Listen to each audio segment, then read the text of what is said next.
You can't be serious, man. You cannot be serious! That ball was on the line!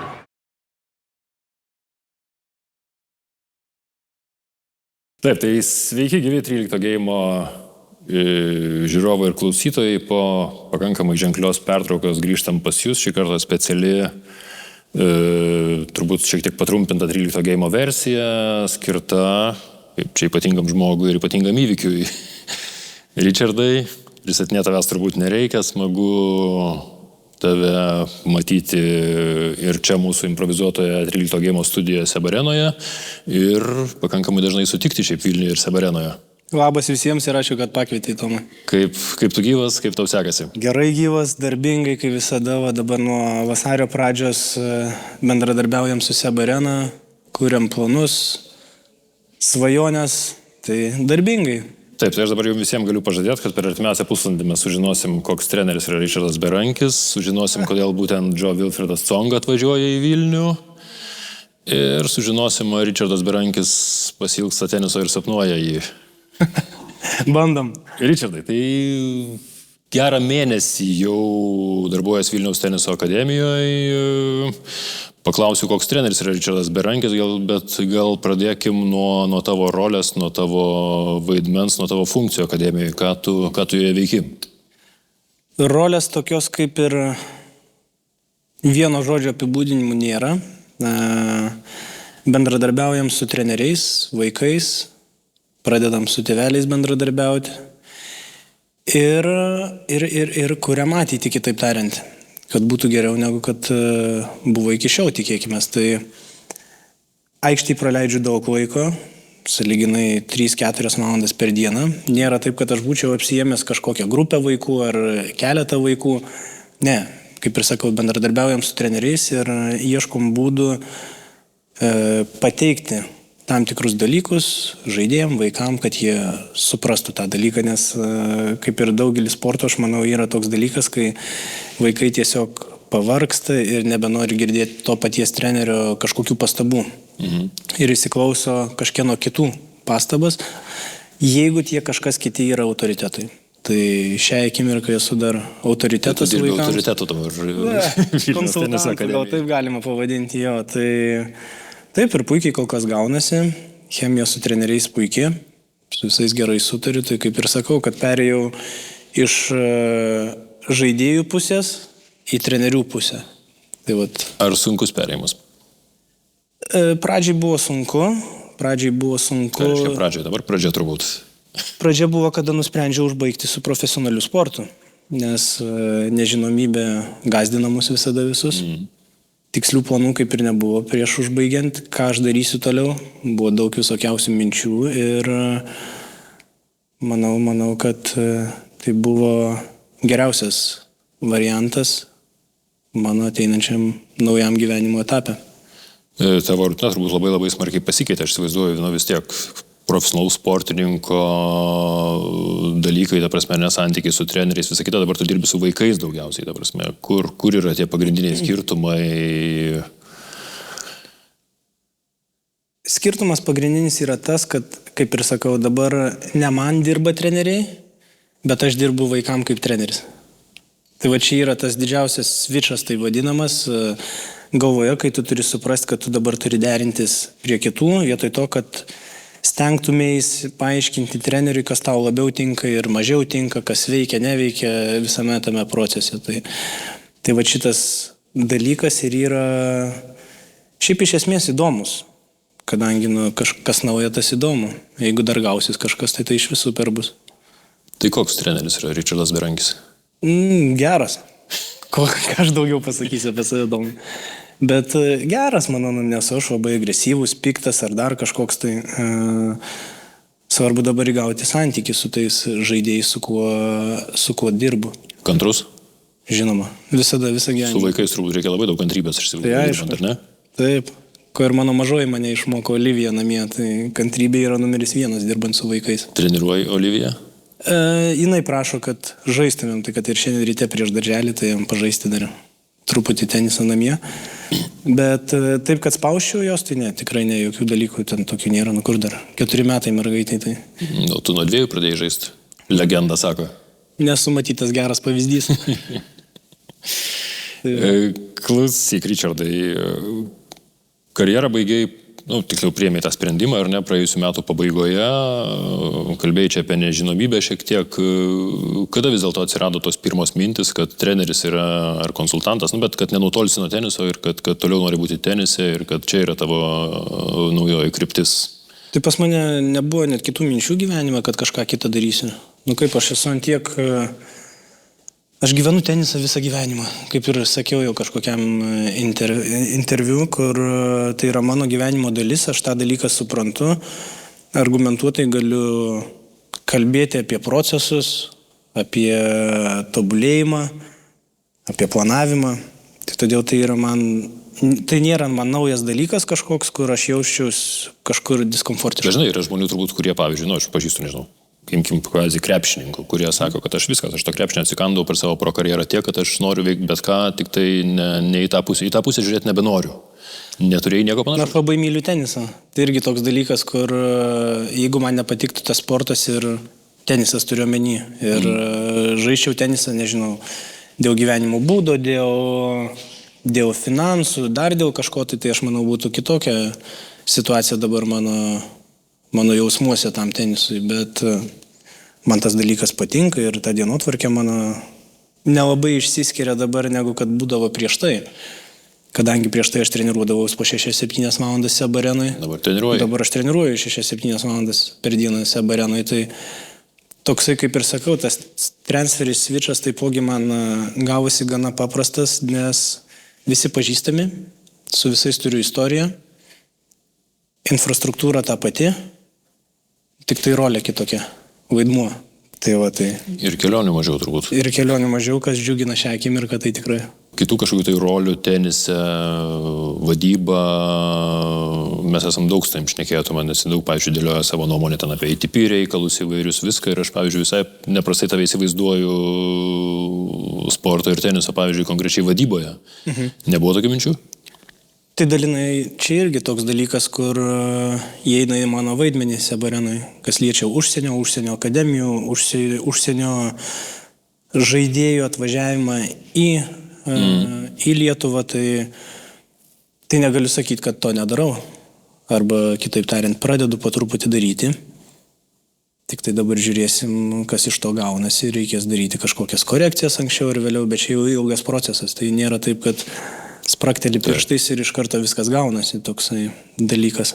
Gerai, jeigu pažiūrė dabar į, 3-5 metus į priekį ir šitas tavo žingsnis, kur tu įsivaizduoji save po tokio laiko tarpo, kur yra tavo, tikslai, ambicijos, ar tu nori labiau likti panašioje rolėje kaip dabar, galbūt dirbti su pro sportininkais, gal į Grand Slamą važiuoti kaip treneris ir sėdėti bokse pirmoje eilėje. Čia geras dalykas, Tomai, sutinku su tuo, bet važiuoti ne šiaip su bet kuo, bet su lietuviais norėtųsi tokio dalyko.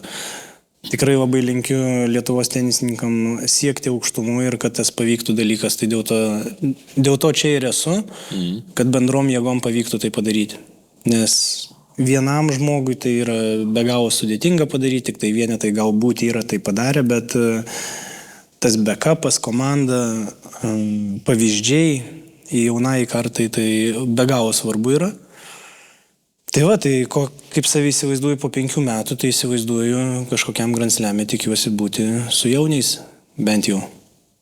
Matai dabar kortę čia, pavyzdžiui, aš tokį terminą kažką buvau pasigavęs, labai man gražiai skambėjo žiūrint į vaikus iš kažkokio, tai neatsimenu dabar trenerių iš užsienio, kad Grand Slam material. Taip aš nesakau, man nekorektiškai skamba, bet matysim. Talentų visur yra. Talentų visur galima rasti, iš bet ko galima padaryti aukšto lygio žaidėją, tik tai reikia, kad tas procesas visas būtų labai teisingas, nepridaryta klaidų, kurios visada klaidos yra neišvengiamas dalykas, bet yra labai stiprios, didelės klaidos ir yra paprastesnės, kur galima kompensuoti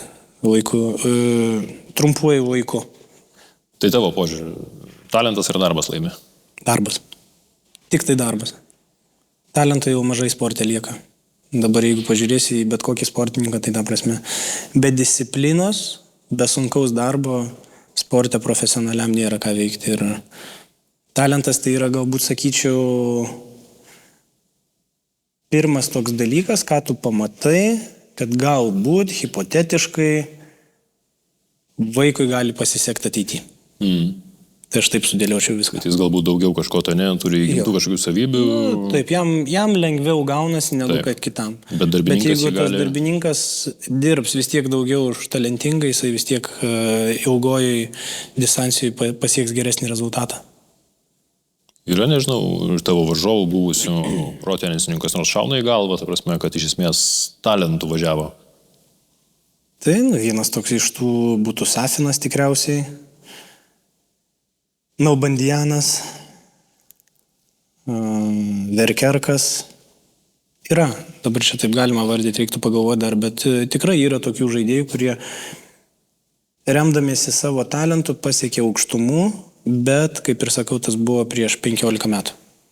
Dabar viskas labai keičiasi sportai ir su visom technologijom, su viskuom, ta prasme, tas sunkus darbas ant tiek smarkiai atsiperka, kad man turbūt Kirgijosas yra dar vienas iš panašių pavyzdžių. Teisingai, Kirgijosas, taip. Jo, bet irgi, kai pažiūri jo karjerą, sąlyginai trumpai. Taip. Tai irgi Tomičius. Irgi. Tai jie iššauna, bet ne taip ilgam kaip darbininkai, stabiliai, ramiai, užsiema kažkokią poziciją ir tada arba kyla, arba laikosi toj pačioj aukštoj pozicijai. Kas yra tavo didžiausia kortė darbininkai matyti? Oi, daug labai, Tomai, ta prasme, visi. Visi, kas 100, tai jie yra tiesiog darbininkai, kas 200 irgi darbininkai, bet kas 300, tai visko gali pamatyti. Čia tai vardais nesusakysiu tau dabar, bet jo, čia labai platus. Didelė imtis, ne? Jo. Tu kelis kartus čia paminėjai žodį svičas. Pasak biški kasdienybė, kaip tas svičas atrodo, kaip pasikeitė tavo rutina. Kaip pasikeitė rutina, sakykime, jeigu palyginti jas Richardo Berankio profesionalaus tenisininko ir Richardo Berankio žmogaus baigusio karjerą ir dabar dirbančio, nenutolusio nuo teniso, bet labiausiai turbūt tavo moteris ir merginos namuose patenkintos šitais pokyčiais. Tikrai taip, jos patenkintos, o dienotvarkė, tai kaip ir sakau, nelabai skiriasi nuo to, kas prieš tai būdavo. Tai 9 startuoju iš namų, nuvedu Oliviją į daržą, važiuoju į Sabareną. Upę tu vedžioji? Kaip? Upę tu vedžioji? Upę aš vedžioju, jau tenka man, ta prasme, netas sako viskas, čia jau tavo daržas. Tai va, tai tiek ryte, tiek vakare, dieną kartais kiti kažkas pavedžioja, bet ir taip, ir, sakykime, tarp 9-10 aš atsirandu Sabarenui, bendrauju su treneriais, treniruoji kažką, vaikam padedi treniruotis, treneriam, kuri planus, tas anas, papietauji, kas man dažniausiai užtrunka 15 minučių ir viskas jau 5-6 vakaro. Tai va taip diena visa ir suvažiuoja, kad tu realiai nieko nepakeitei nuo praeities, darbo apimties prasme, valandų prasme, arba infrastruktūros, kaip sakau. Ir nieko, ir grįžti vakare namo, tada jau ramybė. Esminis skirtumas, kad anksčiau į save viską kraudavai, dabar duodi kitiems. Bet kaip ir sakiau, jo, pakeičiau vaidmenį. Iš žaidėjų perėjau į trenerių pusę. Įdomu. Galėtum išskirti kelis dalykus, nežinau, imkim vėl 3 pavyzdžiui. Ko pasilgsti iš savo pro eros? Kaip po sunkaus mačo atsiguli vakare į lovą, atsidūsti ir sakai, šiandien laimėjau. Koks be buvo mačas, geras, blogas, bet šiandien nugalėjau. Taip, geriau laimėti prastai žaidžiant, negu pralaimėti puikiai. Tikrai taip. Tai tas jausmas yra tikrai išties be galo malonus, ypač jeigu kitą dieną išeiginė, nes įtampos nėra jokios, kaip ir turi laiko atsipūsti. Antras dalykas, labai trūksta pergalės skonio. Tai reiškia, po laimėto mačo kiekvieną kartą verda viskas viduje, bet suspaudi kumštį, sakai savo viskas. Ok, good. Padariau, laimėjau, einu tampytis, tai va tas toks adrenalino, kaip čia pasakyti, sumažėjimas, tikriausiai taip įvardyčiau. Tai va tas procesas visas, kai tu raminiesi, kad tau kažką pavyko padaryti. Tai va tas dalykas, jo trūksta, kadangi vis tiek, kaip bebūtų projektai, tas, anas, jie užtrunka daug ilgesnį laiko tarpą. Ir kas tenise buvo, kas savaitę turi galimybę tai padaryti. Adrenalino ir azarto, žodžiu, ne? Jo. Ir ko dar? Nu, kaip ir tiek tam kartui tikriausiai. Ten tie lėktuvai, restoranai, viešbučiai, tai ne, aš apie tai net nenoriu galvoti. Tai čia... Dabar kiekvieną dieną... Sakykime, kitas klausimas yra, ko nepasilgsi labiausiai? Jo, tai lėktuvų, numeris 1. Oro uosto maisto, numeris 2. Ir viešbučių. Vat šitie 3 dalykai. Viskas, kas oponuoja sėslumui ir Taip. tam, ką dabar turi. Taip, tikrai taip, nes dabar grįžtu namo į savo lovą, man ramu, švaru, taip kaip noriu ir neapsikrauni niekom. Nes tos kelionės tai išvargina. Dar vat, jeigu traukiniai, kokie bagažai, jau pamatau lagaminą, tai net nukrato. Kiek šitie logistiniai dalykai, aš įsivaizduoju, kurie tenise užima, žiauriai didelę jūsų, kaip čia turbūt net planavimo, organizacinių reikalų dalį, galiausiai galbūt netgi prisidėjo prie to sprendimo baigti karjerą? Ne, tas neprisidėjo. Tai tikrai ne, nes jeigu reikia, tu tai darai. Čia nėra klausimo. Ar patinka, nepatinka, čia jau kitas dalykas. Tai neprisidėjo. Pagrindė tai nugaros trauma pakirto mane. Ir kai buvo akivaizdus aiškus faktas, kad į aikštę aš, pavyzdžiui, žaisti mačus atsistatęs galėčiau tik tai balandžio vidury, gegužės pradžiai. Dabar artėtum prie. Jo, bet reiktų įdėti begalės darbo. Ir tai neaišku, kaip būtų pavykę. Taip. Tai įsivaizduokit, tu skiri 7 mėnesius reabilitacijai, treniruotėm, investicijom, planavimui, specialistų paieška, treniruočių lokacija, kur treniruotis ir kiekvieną kartą išvažiavus, tau kartais gaunas, kartais nesigauna. Tai tas daug laiko atima, be galo. Tai kai dirbi pats savo, tu randi to laiko, viskas okei. Bet to aiškumo niekada nebūna. Tenise iš esmės tvarkaraštyje aiškumo nebūna, nes labai daug judančių dalių, ten, nežinau, traumos, dabar geopolitinė situacija, dar kažkas, kur cancelina turnyrą kažkokį, ar žaidėjas gali, negali važiuoti, labai daug to dalykų ir, kaip ir sakau, namie yra šeima, viską, tai čia labai 2 skirtingi dalykai. Tai šitie dalykai, kaip ir apie ką mes kalbam, apie kelionės neįtakojo, bet trauma nugaros ir noras būti su šeima, taip pasakyčiau. Tie 2 buvo esminiai dalykai, kur atėjo laikas, tai liuks. Nežinau, ar liuks, gaila. Tikrai gaila, bet, taip, aš pilnai suprantu, ką darysi. Ne, Tomai 17-18 metų turi, ta prasme, tai yra daug. Tai yra daug. Pastoju, taigi, kiek metų mes jau bendraujam ir ta prasme, tai ar būsi kitą antradienį, nors šiandien penktadienis ir aš nežinau, ar aš būsiu antradienį, gal skrisiu, kur tu būsi, ar ne? Kur aš pateksiu. Pateksiu ten, paskutinę minutę bilietą pirksiu, skrisiu ten, jeigu ne, tai galbūt į kitą žemyną skrisiu netgi. Tai tas vargina dalykas, bet proceso dalis. Teniso tavo gyvenime, kiek aš girdau, dabar nesumažėjo iš esmės, ar ne? O šiaip, pavyzdžiui, nežinau, laiko ar noro pažiūrėti tenisą, sekt, kas vyksta, seki šiek tiek? Šią akimirką ne. Atvirai sakau visiems ne. Žinau, daina žinios iki manęs, ten laimėjo, ten gerai sužaidė dar kažką, tai ką žiūrėjau, tai Deiviso mačus Lietuvos Izraelio. Bet šiaip, kad sėščiau vakare po 9 valandų ir įsijungtum Indian Wellsą? Indian Wellsą, kai, nežinau, Olivija man sako, einam pažaisti tenisą, tete, tai ne, to nedarau. Prioritetai aiškus, ar ne? Jo, prioritetai šią akimirką aiškus ir pačiam reikia pailsėti, dėl to, kad tu gali žiūrėti tą tenisą, bet yra 2 variantai, kaip tu žiūri. Arba tu mėgėjiškai žiūri ir tiesiog ten kažkas žaidžia fone. Išeina mėgėjiškai žiūrėti. O man neišeina mėgėjiškai žiūrėti. Ir jeigu aš žiūriu, aš iš karto analizuoju. Jeigu analizuoju, tai ką reiškia, aš vėl dirbu. Ir čia jau toks įprotis susiformavo per daug metų, kai tu žiūrėdavai tenisą, tu stengdavais pamatyti tam tikrus dalykus, ką pats norėtum padaryti to aikšteliai. Tai va, tai tikrai šią akimirką. Aš įsivaizduoju, kad jūsų profesionalų akis turbūt kabina daug daugiau dalykų negu šiaip žiūrint. Taktika, technika, psichologija, fizinį žiūri. Sunku buvo žiūrėti Deivisą iš Izraelio? Ne, ant sofos nebuvo, tikrai sunku čia ramiai. Nepervargau, taip pasakysi. Ne, bet buvo akivaizdu, man atrodo, kad lietuviai laimės ir taip ir įvyko, ta prasme. O su serbais kaip bus? Laikas parodys. Kamuoliukas apvalus. Klasika. Gerai, kovo 28. Atsisveikinimo tavo, pavadinkim tai, paskutinis mačas, ar ne? Į svečius atvažiuoja Joe Wilfried Tsonga. Gal pradėkim nuo to, kaip atsirado mintis surengti šitą mačą,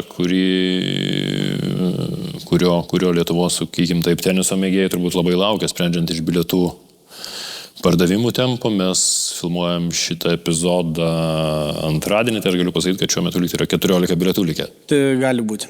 Tai kas yra šiaip nedaug, tikriausiai. Praktiškai nebėra. Praktiškai viskas jo. Tai iš tiesų labai smagu, kad teniso bendruomenė parodė iniciatyvą ir, kaip pasakysiu, nusipirko bilietus. Negavau ne vieno skambučio, kur būtų, Richardai, galima čia būtų kažką patekti. Gausi dabar, kai bilietai baigsis. Nežinau, gal, bet iš tiesų labai malonu, kad visi nori kažkiek tai prisidėti, kad ir tuo bilietų nusipirkimo prie renginio, dėl to, kad tai yra visiškai renginys, šventė, kur neplanuojamas kažkoks uždarbis ar kažkas, ir mintis ir atėjo, ir yra tokia mintis, kad visiems kartu pabūti ir palydėti mano tą ilgą kelionę. Nes kai pagalvoji, su jauniais, jeigu 22 metai ir pastoviai tu būni dėmesio centre, kas liečia tenisą, būtent Lietuvoje turiu omeny. Taip. Tai visi kažkiek prie to prisidėjom, nes tas palaikymas ir tuo pačiu netgi kritika, jinai stumia tave į priekį. Tie du dalykai. Tai vat ir noriu su visais savo fanais, pažįstamais, artimaisiais pabūti kartu paskutinį tą kartą, išeiti į aikštę. Pakvietėm top lygio žaidėją, Australijos finalistas, 2 kart, man atrodo, Wimbledone buvo, jau nekalbu apie quartersus visokiausius. Tai jis sutiko atvažiuoti, mes nesam kažkokie draugai, kad ten sėdėtumėm vakarais ir kavą gertumėm. Norėjau paklausti, ar čia yra asmeninis santykis labiau, ar tiesiog rinkai kaip žaidėją, kurį iš esmės visi žino, kurį daug kas matė, kuris yra realiai to paties lygio, visiškai šalia top 4, sakykime, antras ešelonas. Taip, būtent tokia mintis ir buvo, kad gautųsi įsimintinas renginys visiems mums. Nes bus antro karto tokio nebus, kaip aš sakau, žinai, kur tu atsisveikini su savo fanais, pasakai ačiū visiems, paspaudi ranką, nusifotografuoji, patiri vėlgi tą emociją visą ir, kaip ir sakau, su Džo mes nesam kažkokie draugai, bet mes bičiuliai, pažįstami, visada gerai sutarėm ar treniruočių metu, ar keletą kartų mačų žaidėm, nebuvo jokių kampų problemų, tai va taip kortos sukrito, pavyko padaryti. Šiaip manau, kad pakankamai charizmatiškas turbūt varžovas, ar ne, kaip paskutiniam mačui. Tikrai taip. Ryškus. Taip, ir žinomas, ypač Lietuvoje gerbiamas labai, tai fan, geras. Aš galvoju, pagal turbūt pasiekimus čia vienintelis, kažkaip galvoju, su kuo galima būtų palyginti, tai turbūt Taylor Fritzas yra tos pačios lygos žaidėjas vienintelis, kuris yra buvęs Sebarenui. Bet ten dvejetas daugiau. Nu taip, ten. Jo, o daugiau tai taip. Bus rimtas mačas? Taip, bus. Bus. Ar draugiškas? Ar rimtas, ar draugiškas? Draugiškas, rimtas, aš taip pasakysiu. Draugiškas, rimtas, tikrai nebus bimbam, kad tenai for fun ateisim pamušti, tai tikrai ir aš ruošiuosi dabar. Kaip tavo pasiruošimas atrodo vasarą? Ką reiškia ruošiuosi? Po tavo traumų, sakykim, nugarų vis tiek, tu sakai, kad tik balandį būtum galėjęs rimtai kibti darbus. Ką dabar darai, kad nereiktų 4 iš savo paskutinio mačo iš korto išeiti? Kas būtų labai nesmagu. Čia labai nejuokingi tavo juokai. Ne, tai kaip dienotvarkė atrodo treniruočių, tai paprastai, mankšta kažkokia ryte, bet minimali. 10 minučių prasitempi kažką, kad nebūtų jokių šūvių į nugarą, kaip aš sakau. Tada geras apšilimas, apie 45 minutės valandą prieš teniso treniruotę. Tada einu su vaikais pažaisti valandą 15, pertrauką ir tada pasidarau fizinio treniruotę apie valandą dar, kas liečia atletinės salės. Tai svoriai, atsitampimai, gumos, lankstumai, viskas tas. Tai užtrunka apie 3 valandas per dieną ir tai čia rimta stovykla? Ne, čia nerimta stovykla. Ta prasme, kad jeigu rimta stovykla daryti, tai reiktų dar kinezą pajungti 2 valandas ir dar papildomą teniso treniruotę apie 2 valandas, tai gautųsi ne 3, o 7. Pusė rimtos. 7, 8. Tai šią akimirką darau tiek, kiek leidžia kūnas, bet ateinančią savaitę jau kelsiu krūvį iki 5-6 valandų per dieną. Okay, rimtas pasiruošimas. Ta teniso šventė neapsiribos tik jūsų mačų, ta prasme, ar ne? Tu būsi mentorius su 12 stovyklos, kuri čia vyks Sabarenoje tą savaitę, kurią suvažiuos geriausi Lietuvos 12-mečiai. Džo Vilfredas irgi ten vieną dieną prisijungs prie tų reikalų. Iš kur atsirado ta mintis, ta prasme, ar čia irgi tas iš to noro dalintis ir noro, kad tai nebūtų tik paskutinis mačas, o tiesiog tam tikrą prasme, įprasminti jį papildomais dalykais? Sakyčiau, visų pirma, ką aš noriu labai pamatyti, tai Lietuvos jaunučių teniso lygį. Tiek berniukų, tiek mergaičių. Ir manau, tai yra puikia proga ir motivacinis dalykas tiek patiems vaikams, su Tsonga pastovėti aikštėje, pamušti kamuolį su juo, paklausyti kažkokių patarimų, tuo pačiu aš susipažinčiau, nes šią akimirką aš pažįstamas tik tai su Vilniaus teniso akademijos vaikais. Norėtųsi išplėsti tą visą susipažinimą mūsų, o toliau jau laikas parodys, ar kaip čia kas dėliosis, aš taip galiu pasakyti. Bet tas tik tai iš to, kad aš noriu, kad vaikai būtų motyvuoti ir gautų galimybę, jeigu tai yra viena iš jų svajonių, susipažinti, pabūti su top 10 žaidėjų, tai dabar yra labai unikali galimybė tai padaryti. Ir tikrai visus raginu pakviestus top žaidėjus dalyvauti stovykloje. Oi, manau, kad jų raginti nereikės, čia turėtum, aš įsivaizduoju, kokia motyvacija vaikams, tai Ryžadai pabaigai, įsivaizduojam kovo 28, kokią, nežinau, 18 gal valandą, jau turbūt standing ovations čia centriniam korte, jaučiu, kad bus daug emocijų. Tai jeigu bus, tai bus, Tom. Tai ką man dar pasakyti? Tai tikriausiai, kad bus. Tu emocionalus ar ne? Reaguoji tokius dalykus? Stengiuosi ne, bet visko būna. Taigi visi žmonės esam, tai kamuoliukas apvalus. Tai šia džiuga gaida mes. Jo, tai aš atsiprašau, pertrauksiu, tai emocionalus, aišku, tai toks bus atsisveikinimas, jau labiau, kad toks renginys ir viską, bet tuom nesibaigia gyvenimas. Kaip ir sakau, aš susitaikiau su tu prieš 4-5 mėnesius jau ir šiaip labai laukiu to renginio. Smagu bus, faina. Tai ką, mums turbūt belieka pakviesti gal visus, kurie dar dvejoja, pasinaudoti paskutinę galimybę ir prisijungti prie mūsų kovo 28-16 valandą Sabarenos centrinėme korte, ne? Paskutinis Ričardo Berankio mačas. Ričardai, gali dar į kamerą pakviesti žmonės dar kartą? Ateikit visi. Gerai pabūsim, atšvesim, pabendrausim ir tikrai pažadu bus geras laikas. Jo, aš iš tavęs noriu dar vieną pažadą. Tik neišsiplėsti. Aš norėčiau su tavim po kurio laiko padaryti kokį nors 2-3 gerų valandų epizodą, kur mes labai panarstinom tavo karjeras ir visą kitą, tai ruoškis. Gerai. Viskas. To ir norėjau. Gerai. Ačiū tau labai. Ačiū.